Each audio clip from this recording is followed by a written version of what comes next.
Oy, Beshi, kumusta ka? Welcome sa Beshi the Podcast, ang tambayan ng mga tunay na kaibigan na laging handang makinig, makichika at makitawa kasama ka. Dito walang filter at walang judgment, kwentuhan lang na totoong buhay, mga hugot na swak sa puso at tawanan na parang barkada lang tayo sa kanto. Kaya tara na, makinig, magpahinga at sabay-sabay nating patunayan na walang iwanan basta may Beshi kang kasama. This is your power Beshi, Leonardo Achilles, also known as B, ang Beshi mo sa mga ganaps ng life. Let's start!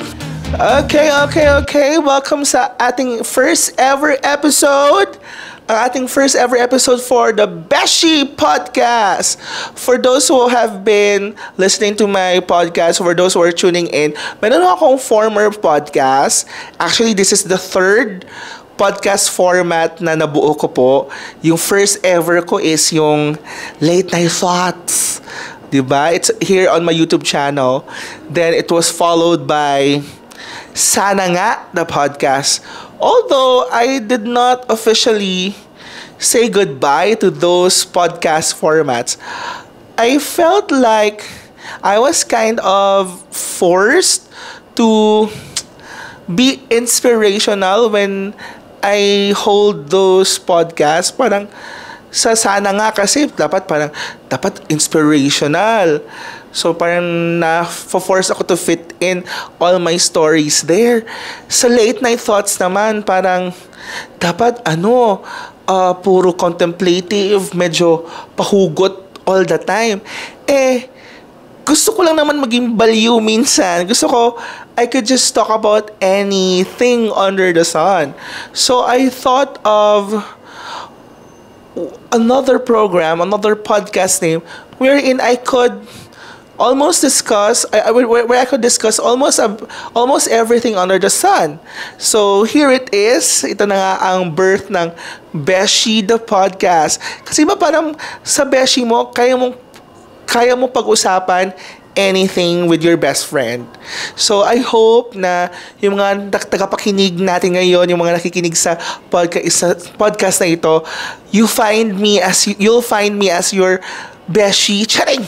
You'll find me as your parang online Beshi wherein you can somehow share, or kung ako din gusto nyo din makinig sa mga share ko sa inyo, parang mga besties lang tayo, di ba? Parang mga chismis lang sa life, rants lang natin sa life, whether big or small, petty or serious, di ba? So, sana po ma-meet yan ng ating bagong podcast as I open this podcast format right now. Uy, nakakaba.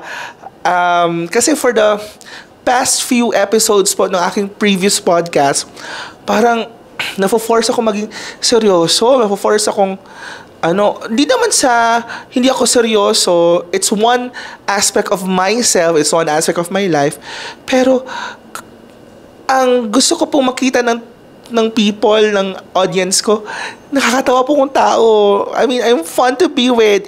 Sa mga na-upload ko, parang masyadong serious, masyadong inspirational. Parang feeling ko, si Tony Gonzaga pa ako para mag-Tony Talks all the time. Hindi naman, di ba? Gusto ko iglabas yung pagkabakla ko, yung pagka-funny ko. And I want to talk about a lot of things, di ba?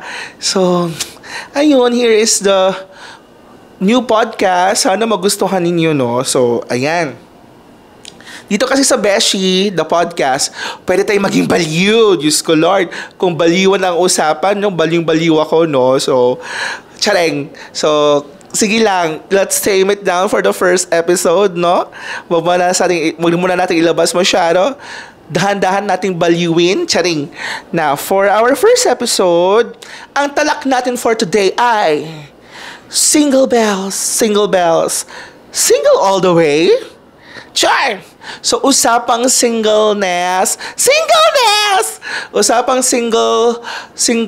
Usapang buhay single ho ito. Para ho ito sa mga walang jowa. Kung ang tanong nyo po sa life ay bakit wala pa po kong jowa? Bakit single pa rin ako hanggang ngayon? Or will I ever find love? Ayoko na, charing. para sa akin yata siguro talaga tong podcast na ito. Ay nako. para po sa inyo ito, if you have the same questions in your mind. Again, sa mga singles out there or sa mga newly singles out there, yung mga dating may karelasyon pero iniwan sila ng mga minahal nila dahil this is for you. So, pag-uusapan natin ngayon ang buhay single. Okay, so let's start with, may notes talaga ako para di tayo mawala. Alright. Our first question, ang first natin na topic for our episode today is, bakit single ka pa? Ay! Ang hirap na tanong, charing. So, siguro I would discuss this by, paano ba? By sharing a bit of my life. Charing! So, ganito. Bakit single pa ako? Yun na lang. Maybe some of you are like me, disclaimer lang ha, pero some of you might not resonate, pero take what resonates. Charot. TikTok lang. Alright. Now, I am NBSB. Wow, NBSB, no boyfriend since birth. So, sa mga nakakakilala po sa akin, alam ko halata sa screen na baklang-bakla ako, pero actually that's misgendering me. I am actually a non-binary individual. Individual! Oo. I identify as non-binary. Yes, but before, I used to see myself as gay. And yan. But in recent times, I've realized na there's a particular, there's a particular space for me in the spectrum, and that is being non-binary. Oh, di ba? Para lang akong robot. Charing. Non-binary. So, anyway, we'll discuss more of that, about LGBT, about gender, some other time. But for this podcast, we'll discuss about my struggles in love being a non-binary. So, but before, akala ko gay ako. Then, siguro this rooted, okay, I am already 34 years old. Pero, NBSB, so, siguro it roots down to when it stems from my experiences way back from elementary hanggang high school, because I was so closeted when I was in elementary and high school. When I say closeted, dati-rati kasi iba ang stigma kapag bakla, and growing up in a family na medyo religious, stricto sa may negative connotation against LGBT, takot po ako. Noon pa alam ko na sa sarili ko, baklang-bakla na ako. I mean, kinder 1 pa lang ako, alam ko na I'm into boys. I like boys. Ganon. But then I had to parang close myself off from revealing who I was. Kasi, yun nga, I was so surrounded by fear and hindi welcoming yung environment noon. When was that? 2000, 2000, mga ganon. The world wasn't as welcoming as it is now. Ngayon nga, medyo may problems pa nga pa rin sa tolerance and acceptance sa LGBT, di ba? How much more noon? And I was so busy with parang being so afraid of showing who am I. So, yun, closeted ako. At the same time, I was so focused with my studies, especially nung college ako. The thought of having a relationship, the thought of parang paglalandi, landi talaga. The thought of having a relationship wasn't in my mind because back then, life was so hard. Like, mahirap talaga kami. I mean, I had to think of going to school. I mean, I have to focus on going to school, how to go to school, and bakit ko pa iisipin na magjowa-jowa, na maghanap ng love life, when in fact, ang hirap na nga maghanap ng pamasahe papunta ng school. Diba? So, ayun. So, poverty pushed me to least prioritize my desire to have a relationship. Pero don't get me wrong, dati pa naman po, may mga crush na ako.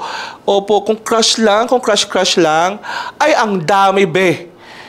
High school, college, uy, Diyos ko, ang dami-dami talaga. But, I was so afraid of parang entering, or the thought of having a relationship before used to scare me because takot akong matulad sa nanay at tatay ko.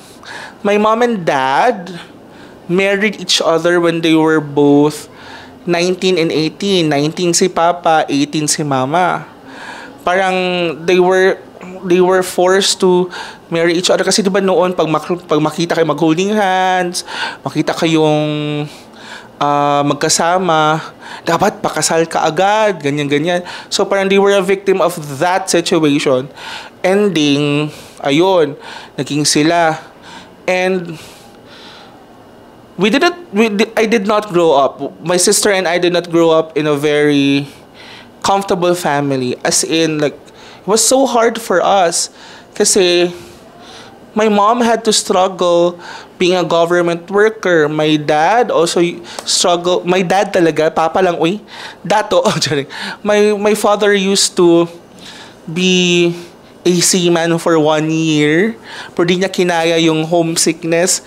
So, he ended up being a self-employed mechanic/electrician. And di rin po nakapagtapos yung tatay ko. So, ang hirap-hirap ng life. So, parang I didn't want to be like them. And siguro, that fear resonates until now. 34 years old na ako. Pero parang feeling ko dapat I have to be very careful with the person I'll choose. Parang ganun ba? So, ayun. Even my sister is still single as of now. As of the recording of this podcast, single pa rin siya. Kasi siguro yun din yung parang point of view niya. Parang natakot kaming maging history repeats itself ang drama. You know? Then, I only started to be true to myself. Kasi yung high school ako, tagong-tago parang, di naman sa super pamin, alam kong lumalabas na yung pagkabumbading ko noon na time. Pero, hindi masyado, parang ipit na ipit. Kasi din, kailangan ko mag-transform. Kung may ganyan ako na, kung lumalabas ang pagkabumbading sa school, kapag high school ako, kada uwi ko ng bahay, dapat mawala yan, dapat automatic, good evening pa. Ganon. May ganong transformation. So, sa school, baklang-bakla konti. Pero pagdating sa bahay, lalaki. So, may ganon. Then, ano ba? I only started to be true to my face. I only started to embrace who am I nung college na ako. Diba? Siyempre si Bading. Kasi dati-dati yung bahay, yung school namin, ilang meters lang from our house. So, lapit lang. So, takot akong mag-gender reveal. Kasi, pati baka yung kapitbahay namin, i-gender reveal ako sa tatay ko. Kasi, malapit lang yung bahay namin sa school namin. Nung college ako, lumipat ako ng University of Southeastern Philippines. That is in Obrero. Ang layo niyan 2 jeepney rides kaya yan from where I was, where I live. So, syempre, parang feeling ni Bading, nakataka siya. Parang, parang this is me. I am now out in the open, so I will now reveal who am I. So, ganon. But then again, kahit inopen up ko na yung sarili ko and in-embrace ko na talaga kung sino ako, alam ko na I really love who I was or who am I back then. Hindi ko pa rin nagawang magjowa-jowa kasi nga, yun nga, my apprehensions were, baka matulad lang din ako sa tatay at nanay ko. Feeling babae ako noon, pero di naman ako mabubuntis. Pero parang gano'n, may innate fear ako na kung I will be very careless with the relationships or with the decisions I will make when I was still in college or when I was still young, feeling ko I would suffer the same fate as my parents, parang ganun. So, ayun. Pero, sinubukan ko na po maglandi ng very, very light nung nasa high school at college ako. Ang una pong instance when I actually admitted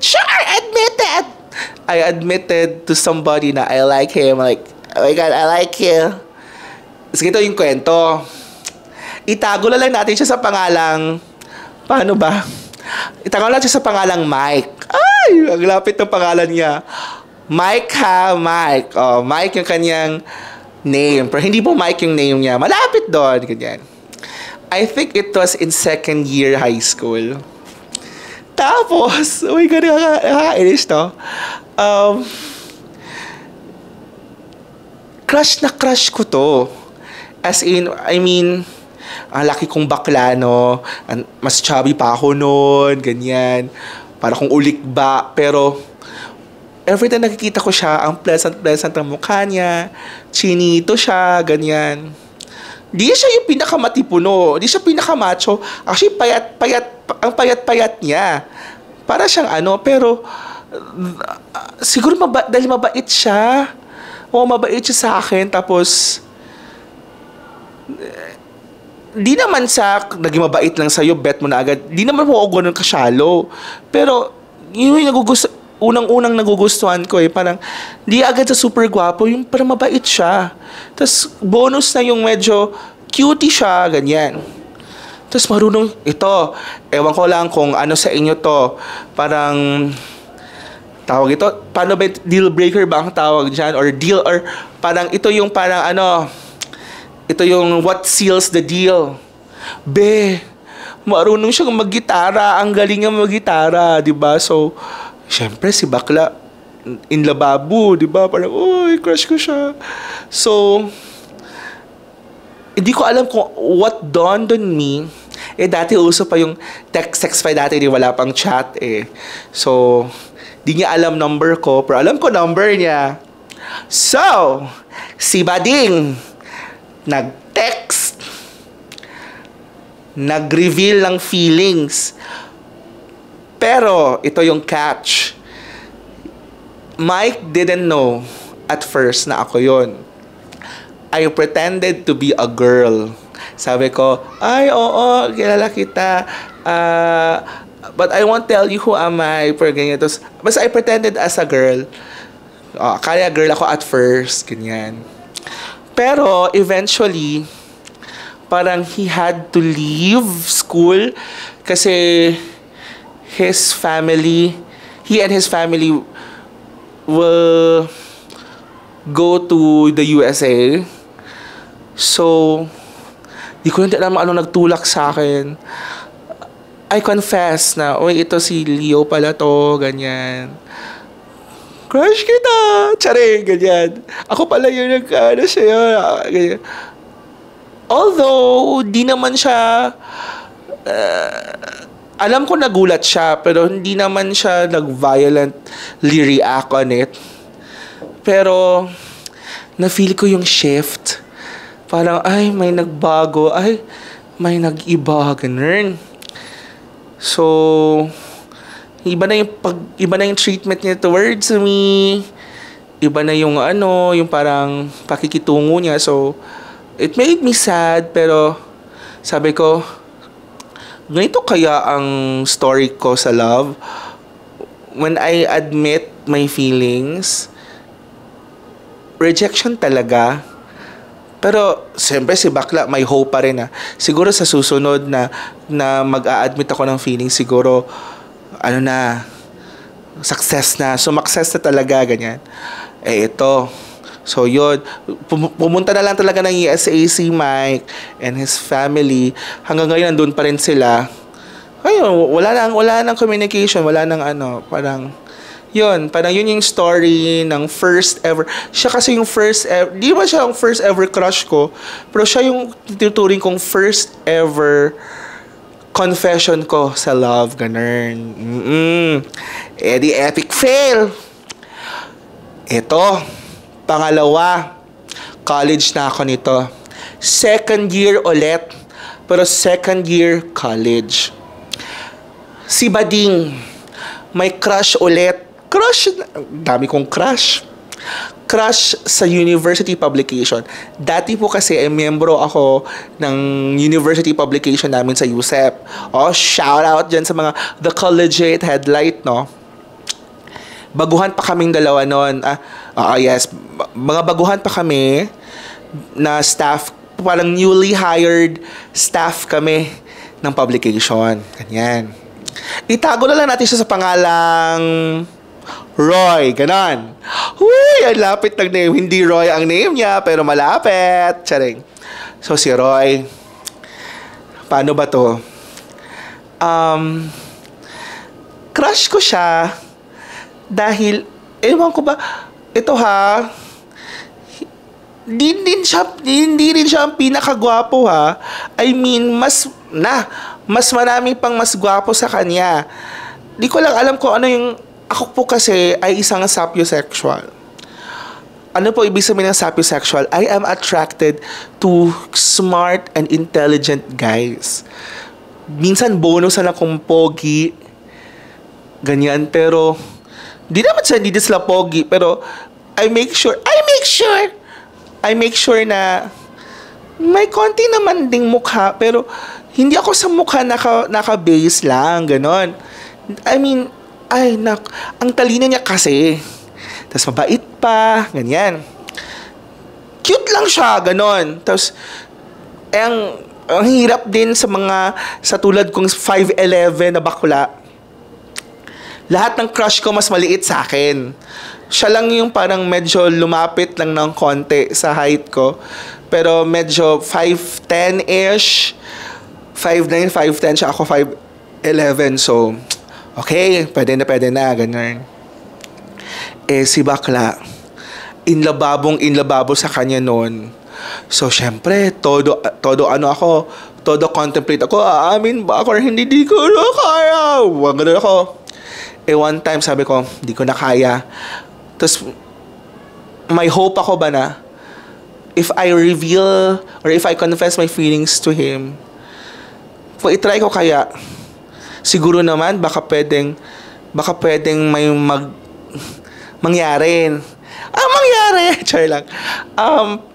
I mean, baka pwedeng mag-flourish, baka i-accept niya, ganun. So, parang syempre, idealistic si bakla. So, ako naman, sige, amin ako. Naaalala ko talaga yung time and place kung saan ko siya inamin. It was in the afternoon, mga around 3-4. We were just hanging out sa labas ng publication office. Nandun kami sa may bandang social hall.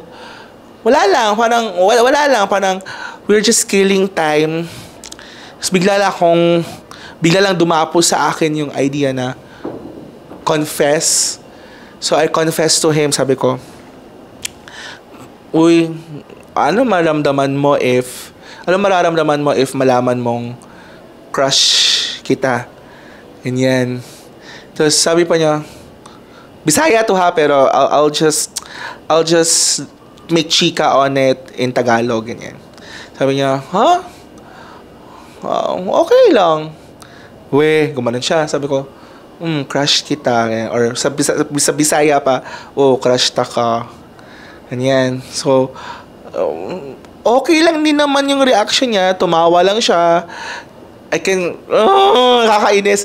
Ma-remember ko pa rin yung smile niya. Ang ganda kasi ng smile nito na person. Parang, I mean, he's not the most guwapo ha, pero, naalala ko yung ano niya ngayon. Nafo-fall in love pa rin ako. Ay, in love pa rin. I don't know kung single pa rin siya. I hope he is still. Charing. So, ayun. Ayun. Tinanggap niya pero eventually, as the days went on, parang lumamlam yung pakikisama niya. Parang, ay, may awkward na ba? Hindi naman niya ako inaway, hindi naman niya ako shino away, pero I mean, ramdam ko. So, ramdam ko yung shift sa interaction. So, sabi ko, ay, same story nung first ko na admission or same story sila nung first confession ko na parang when I revealed my feelings, parang may quiet quitting, charing. Wala pang quiet quitting noon, pero ganun na ba yung parang magiging story ng love life ko. So, because of that, nabuo sa utak ko na maging afraid na mag-reveal ng feelings. Kasi feeling ko, lahat ng mga minamahal ko, iiwan ako, or lahat ng mga napipili kong guys, iiwasan na ako kapag nalaman nilang crush ko sila. Hindi naman ako malandi, hindi naman ako yung parang nansa-chancing. I mean, feeling babae ako, yung parang, hi, ganyan. Napaka-formal ko, hindi ako yung parang ibang mga LGBT natin na mga kasama na parang, uy, may mga pasaring na gano'n. Ako hindi. Opo, I'm so prim and proper. Takot nga ho akong pakita ng feelings kasi feeling ko nga feel ko matatakot din sila or ma-intimidate sila or ma-uncomfy sila, ganyan. So, ayun. So, sa lahat ng failed attempts ko dati, nagkaroon ako ng fear to admit or to confess. So, ayun, ba't ganito, ganyan? Diba, ba't parang dun ko naisip na ang hirap naman, ang hirap maghanap ng love life kung feeling ko ganun na lang always. So, for the longest time, nasubsob ko ang sarili ko sa studies when I was in college. Tapos eventually nung nagka-work na ako, nasanay na lang din akong para nakafocus sa, kung dati nakafocus sa academics, naghanap din ako ng counterpart nun while working. So I was so career-driven when I started working. So, syempre, I'm a journalism coach. I'm a school paper advisor. So, na-focus ko ang lahat ng energy ko on honing my craft and honing my students' skills in writing, in journalism, ganyan. So, for the longest time, nasanay akong hindi nag-iisip ng love life. Although, from time to time, nagnanak yung desire sa heart ko na, uy, gusto mo din ng love. Ay, nako, kung alam mo lang ilang beses ako umiyak dahil dyan. Kung alam mo lang kung ilang beses ako nahopya. I mean, for example, may ma-meet akong person, tas ma-fall ako sa person na yon. Pero hanggang dun lang, ako lang may alam na crush ko siya. Diba? So, it was so hard for me. Then, ngayon, sa struggles ko as a single blessedness, my struggle as a single individual, as a late bloomer, bigla ko lang nakita ang self ko na in my 30s I'm about to approach half of my 30s. So, I realized that my market is getting smaller. I mean, lahat nagsisipag-asawa na. Lahat nagjojowaan na. Kumbaga, kung walang asawa, taken na, my girlfriend na. Or kung wala naman, either magpapari. So, ngayon, I'm already 34. As I begin to see the world, sabi ko, hala, konti na lang ang options. Options? Saan ang options? As in, konti na lang sila kasi siguro yan yung parang hindi ko na-realize na dati na kapag bata ka pa, like siguro college or kahit younger, kahit high school, it's the perfect time to get to know possible partners.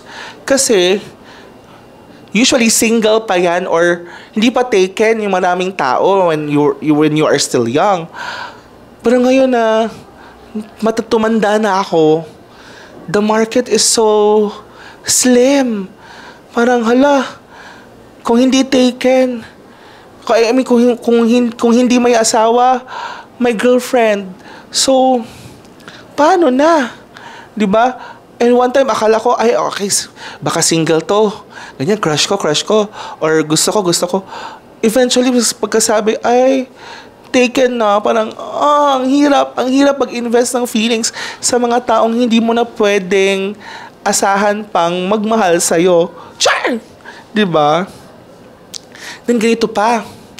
Syempre part ako ng singles ministry sa church, diba? Shout out sa The Feast, no? Dati, being in the singles ministry, marami pa kaming mga single na mga kaedaran ko, mga young professionals, ganyan. Ay, dami naming bata. Parang, oh my gosh, parang, hi, hello. Dami naming mga young professionals. So, kakakilala ka ng people, girl and boy, bakla, tomboy, ganyan. Puro kami mga young professionals. So, ayun. But that was like 5 years ago, pre-pandemic, 7 years even, mga 2018, ganyan, 2019. Ngayon, fast forward to 2025, yung mga dati kong kasama sa singles ministry, ako na lang yata ang naiwan, kukunti na lang kami naiiwan sa singles ministry. Lahat sila nag-transfer na sa couples ministry. In short, lahat sila nagsisipag-asawahan na. Well, ako, I find myself, totoo to ha, I find myself being one of the kuyas and ates ng single ministry. Isang tulak na lang. Tito-tita levels na. So sabi ko, hello, ayoko maging tito, ayoko maging tita. Parang, chair lang. Hindi naman in denial ako sa edad ko. I love being 34, pero, alam niyo yung, I refuse to be old. I refuse to feel old. Diba? So, minsan ka feeling Gen Z pa ako eh. Pero, 34 na ako. Pag ganun ko, konti na lang pa tito-tita na ako. Parang, what's happening? What happened, Vela? Ganun. So, ayun.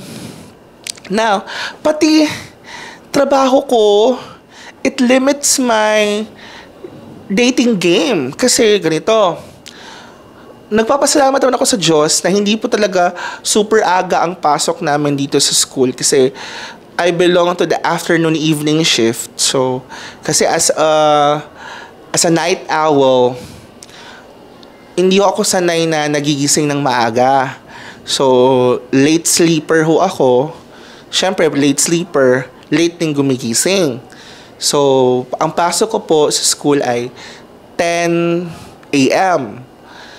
But then, 10 a.m. ang pasok, syempre ang labasan, adjust din, 7 p.m. Kung di po kayo familiar sa galawan dito sa Davao City, yung 7 p.m. po, okay pa siguro kung nasan ba?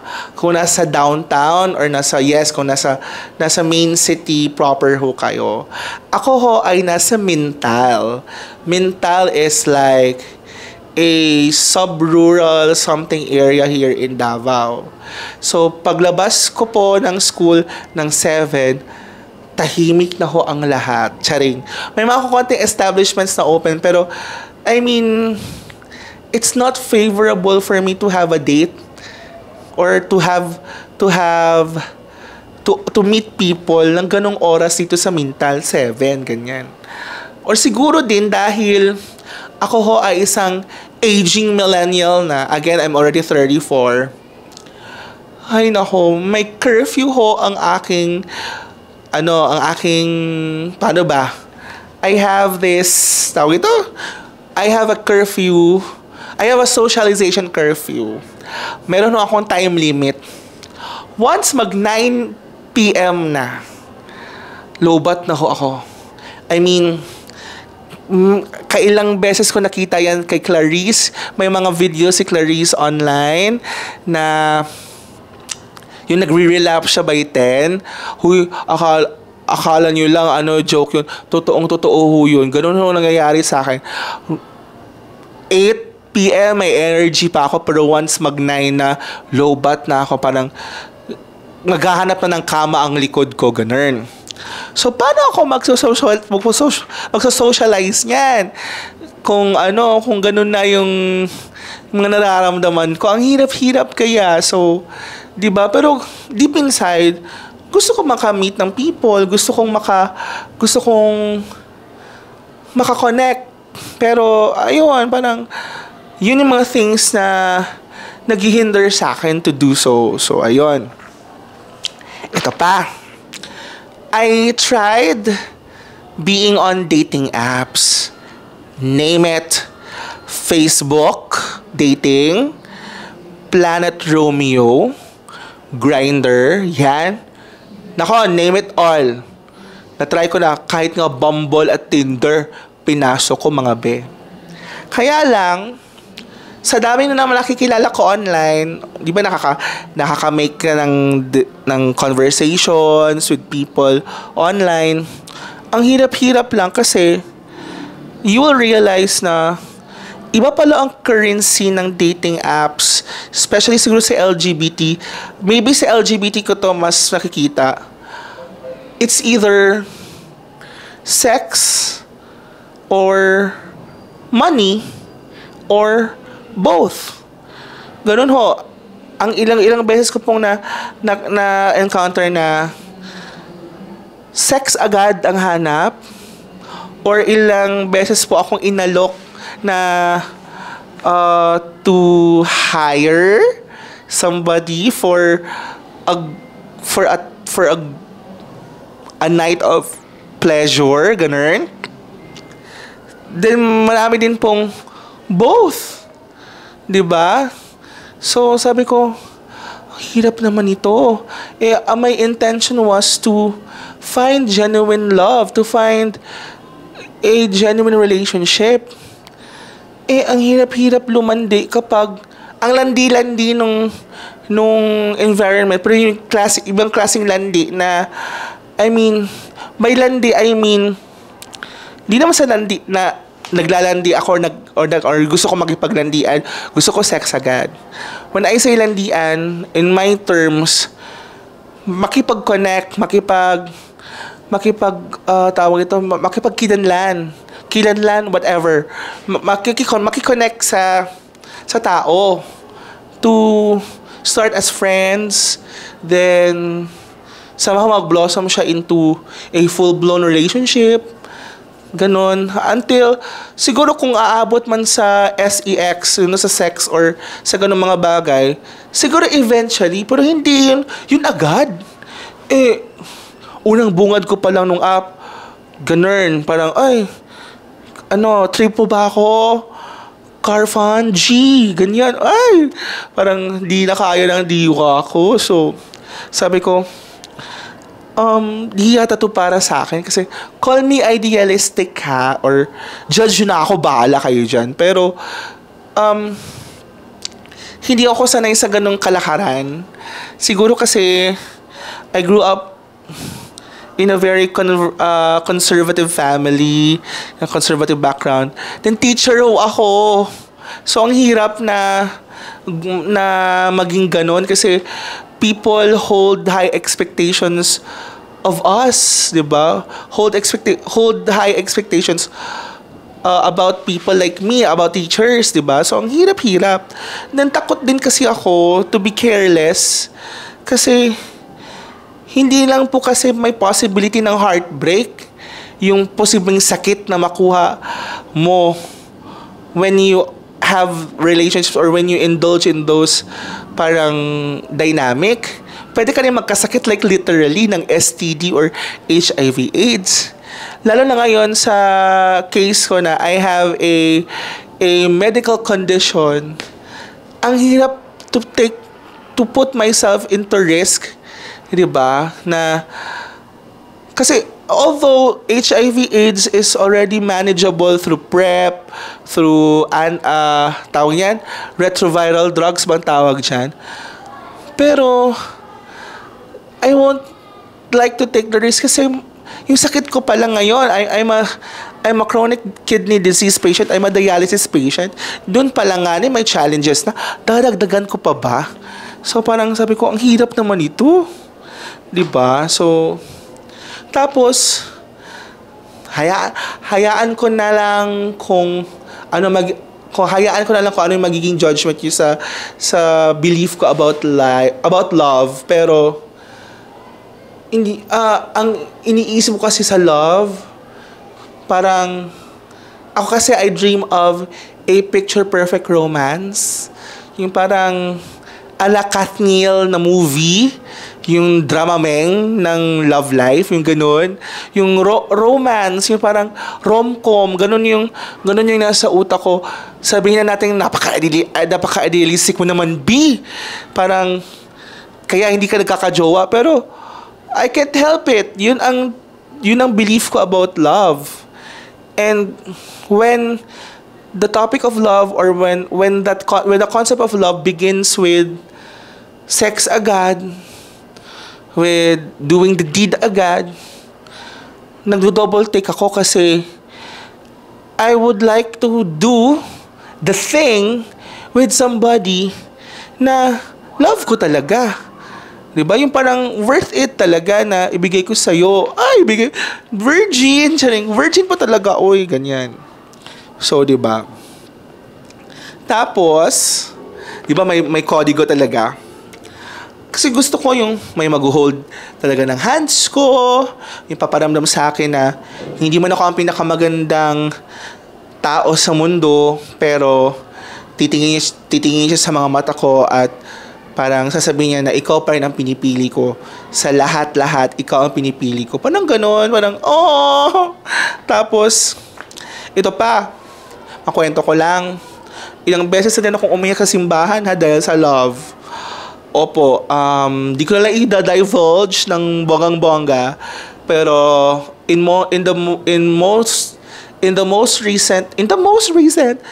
recent history, recently, gano'n na lang, although naka-move on na ako, pero I had my biggest heartbreak last year. Char! Biggest heartbreak. Di ko na lang i-divulge yung detalye. And kung ano man yung naging outcome nun, naalala ko lang kung ilang beses akong umiyak. O siguro kung sabihin ko timba-timba yung iniyak ko kay Lord, pero ilang beses akong pumunta sa simbahan. Ilang kandila na po ang sinindihan ko. Ilang simbahan na din napuntahan ko. Pumunta ako dito sa simbahan, pumunta ako doon sa simbahan. While crying, begging for a miracle to happen sa mga nararamdaman ko about this person, na ganyan. Pero eventually, hindi siya nag-work out. Pero I'm so happy na I have moved on from that experience. Pero just recalling kung paano ako nag-beg kay Lord para sa love. Sabi, parang nakarelate tuloy ako dun sa paano ba yun yung linya sa pelikula na am I not enough? Oh, Liza Soberano, a girl. Am I not enough? Kapait-palit ba ako? But why? Ganun pa ako kay Lord, di ba? So, Anyway, alam ko ilang beses na ako narinig ni Lord na halos magbeg, halos magmakaawa. Pero, ayun, to no avail. Siguro iba yung plano ni Lord for me. Or, hindi pa siguro yun yung right na guy for me to be with. Ganon. Anyway, change topic. Charot! Dati rin kasi, ngayon, I'm 34. Ngayon na I'm 34 already, have I lost faith in love? Siguro half and half. Dati-dati, super hopeful ako na, yes, magkakajowa ako. Yes, I will meet the right guy in the future. Oo, my hope. May ganun ako dati. But now, nasa back of the farthest reaches of my mind na lang yan siya. Ang nasa utak ko ngayon is self-love. Mas nakatuon ako sa mga bagay about myself. Kung ano yung mga gusto kong gawin. Travel. Itong pagva-vlog and pagpa-podcast ko, dito na lang ako naka-focus. Kasi parang napagod na rin ako. Kakaasa, kaka-hoping, kaka-hopya na may love pang darating. I mean, I know there's a lot of love in my life sa family ko, sa friends ko, sa mga ganyan, sa mga students ko, ganyan. I know there's a lot of love around me. So, pero syempre, of course, iba din naman kasing ni-yearn natin na romantic love, yung romantic connection. Napagod ako kakahintay na magkaroon ng gano'n. Napagod ako sa mga lahat ng mga failed attempts ko sa romance. So, ang ending, hindi naman sa nawalan ako ng hope. Pero, I decided to redirect all my energy, all my resources to things that matter as of the meantime. Pero nasa puso ko pa rin, nandito pa rin sa loob-loob ko yung pag-asang soon, baka pala may ma-meet, baka pala may tawag ito, ma-encounter pa rin ako, 'di ba? Baka pala, 'di ba? Parang ayun, the same time, kahit napagod na akong umasa, napagod na akong mag-hope, napagod na akong mag-expect. Pero, I still believe na siguro may nakalaan. Siguro. May ganun pa rin ako ngayon. And, at one point, I prayed to God na, Lord, wag naman babae ha. Pero, Lord, sabi ko, Lord, surprise me na lang kung sino yung lalaki na ma-encounter ko. Sabi din ng mga sabi din ng mga ibang friends ko, Lee or B, baka ano yan? Baka girl talagang tinadhana sa'yo. Sabi ko talaga, hoy, Simbakels! I mean, we no offense girls. I respect and I love women. I love being with you, pero I'm not into girls. I'm not into women. Parang pareho tayo ng mga type B. So, ayun. So, sabi ko nga kay Lord, surprise me. So, naisip ko tuloy, baka pala i-surprise ako ni Lord ng trans man or ano. Di naman sa pero sabi ko, Lord, di naman sa nagiging choosy ako. Pero, yung lalaki naman, charing. Di ba? Parang, ayun. Anyway, I'm now to the last point of this podcast. So, siguro, I'll be giving advice like a girl. I'll be giving advices to the ones listening to my podcast now. So, kasi feeling ko may malalearn naman kayong lesson sa mga pinagdaanan ko sa life with regards to romance and love life. Ang first ko masasabi, start young. Charot! Lumandi na kayo hanggang bata pa kayo. Di naman sa landi na parang sex agad or ano agad, landian agad. Pero one thing I've learned is, lumiliit kasi yung market, lumiliit yung world natin as we grow older. And it's harder when you're older. It's harder to meet singles or fellow single men and women if you're already older. Ako nga ngayon, yan yung pinaka-struggle ko kasi again, yung mga nasa surroundings ko, yung mga kaedaran ko, yung mga options ko, wala na, may asawa na, may girlfriend na.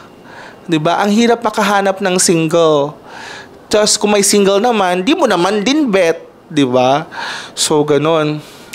What I mean is, savor your youth. Kumbaga, hindi naman agad siguro maaring magjowa agad siguro kung college kayo, ganyan, or senior high. I mean, it does not mean na jowa agad or ganyan. Siguro, kumilala ng mga tao, start making connections as young as you are. Kasi yan yung perfect time to meet people. Yan yung pinagsisisihan ko kasi hindi ako lumandi nung bata pa ako. Char! Diba? Pero still be responsible. Hindi ko naman sinasabing habang bata pa lumandi na parang ganyan to be promiscuous or maging super landi to the point na give lang ng give away sa sarili. Yung ang minimin ko is making connections with people, to start knowing people, to start getting to know people, possible partners when you are still young, 'di ba? Kasi sayang din ang panahon fresh pa sila. Kailan ka pa maghahanap kung di ka na fresh? Like me, fresh pa ako. Fresh pa ba? Charang. Okay. Next. Para naman sa mga nalipasan na ng panahon, tulad ko, nalipasan talaga, pero hindi pero although lampas na ako sa kalendaryo sa mga katulad kong 30 plus na, charing. Isa lang masasabi ko, hanggat di pa game over ang life, no, sorry, mali. Again, sa mga katulad kong 30 plus, hindi pa game over hanggat buhay pa kayo. Okay, sabi nga nila, it's a cliche already, habang may buhay, may pag-asa. Hindi pa game over habang buhay pa tayo. So, habang humihinga pa, habang alive pa, pwede pa. So, meron yan kung darating. Kung hindi naman darating, siguro, ang hirap, no? Kung hindi naman, siguro ganito. Kung di pa tayo nagtatagumpay sa love mula sa ibang tao, siguro, it's a call for us to love ourselves as of the meantime, or to love ourselves first, or to love ourselves muna, then tsaka na siguro tayo mag-open up to love others, 'di ba? Siguro pagtuunan natin ng pansin ang pagmamahal sa sarili, self-love, exploring what other offerings does life have for you, gano'n. Oo nga, minsan mas madaling sabihin na love yourself muna, pero mahirap siyang gawin or mahirap siyang paniwalaan kasi totoo din naman, it's never enough na love yourself lang. Sabi nila, love yourself and it's enough. Sa totoo lang, hindi naman kasi minsan talaga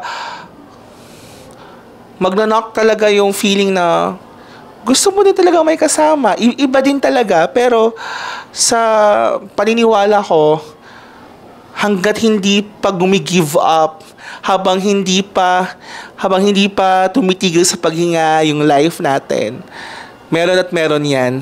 Asa lang. Nakakapagod ng umasa, pero you have no option but to remain hopeful, 'di ba? Kasi nasa waiting season man tayo, pero baka yung waiting season natin, it's the perfect time for us to build ourselves. No, para malay nyo pala na it's the reason why we haven't met the perfect person yet, or we haven't met the person yet. We haven't met the right person yet because we aren't the right person yet for them. O, diba? Ganon. So, and speaking of waiting season, habang nasa waiting season pa tayo, hindi naman pwedeng tumigil din ang mundo natin, no? So, yung waiting season natin could also mean it's we can still enjoy our life even if we're in the waiting season. 'Di ba? So, laban lang sa life. Enjoy lang. Kumbaga, it's a call for us to enjoy our life whether you're single or not.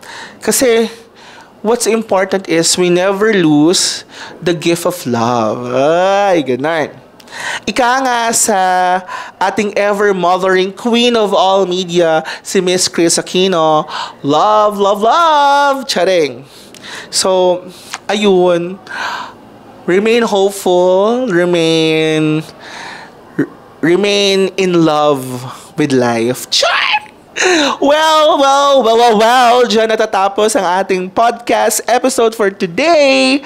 So, like, share, and subscribe naman kayo sa channel natin sa YouTube. Oh. You may also follow this podcast on Spotify and on Apple Podcast. So far kasi meron lang tayong 88 subscribers. So, baka pwede naman pipindot ng subscribe button dyan, no? Para mas marami pa pong makarinig ng ating podcast.